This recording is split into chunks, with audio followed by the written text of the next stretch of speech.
What you're seeing right now is a 1967 built St. Louis car company, Silverliner III. The Pennsylvania Railroad ordered an additional 20 car order, made a 20 car order. Forgot to mention this, but they made that 20 car order additionally for their previous built Silverliner II from Bud.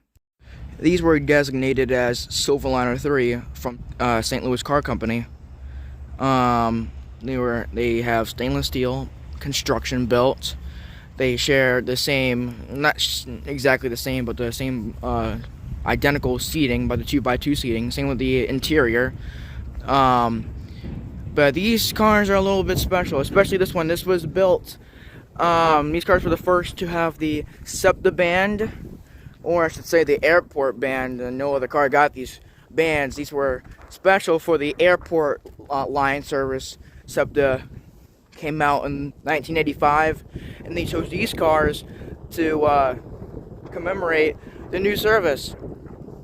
So that's very cool. And that's why some cars came with the whole big SEPTA logo bands around these cars. So very cool, though. Very cool. Nice fun fact.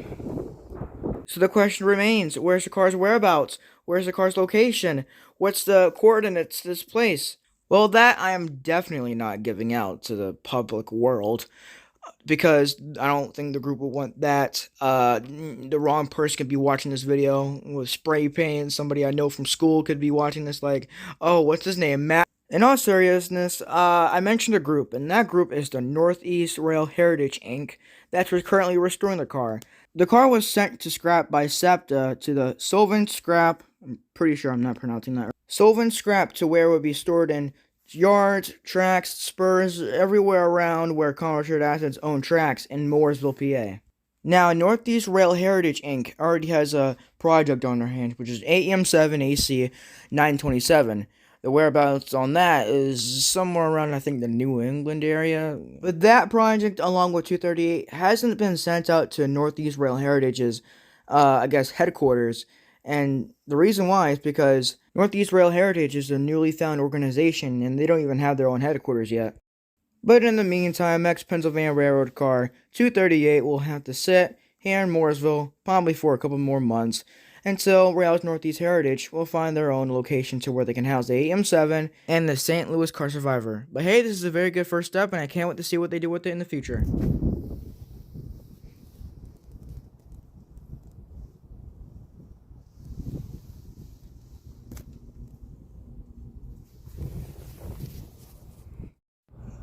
Oh yeah, and I watched Thunderbolt's video, and there's the original yellow for the car when it was in its airport scheme back in the mid 80s to late 90s. Now, like I said, it was this car is currently on the right of way on the SMS branch. So here's one of their Baldwin diesel locomotives. Now, I'm not too sure where this locomotive's origination came from. Origin, I should say. Sorry. Oh, it's a Baldwin S12. Look at that. Yeah, but this locomotive is currently in operation, but unlike the Silverliner III, just over there. So, yeah, it's cool to see that older equipment like this is being used in actual service. Now, look at that. Now, obviously, if you go beyond where the gated fence is, that's trespassing, so definitely not going to do that. But this is like, I think, the headquarters or something, and there's another Baldwin diesel over there. Now, over there, you can see a Reading Company baggage car, or maybe it's a mail car too, and a N5C PRR caboose. Very cool. But yeah, this is like an industrial site wasteland out here. It's not a lot going on out here. Fun fact about the SMS rail lines is they have an identical company. I think it's owned by the same person or the same organization. They have a railroad just like this in upstate New York, so that's very cool. But I don't know if I said this already, but 20 car additional order made by the Pennsylvania Railroad, St. Louis Car Company, stainless steel, same proportion as the same as a Built Silverliner II, identical interior. That's about it, though. Sorry, I don't know if I said that in the beginning of the video.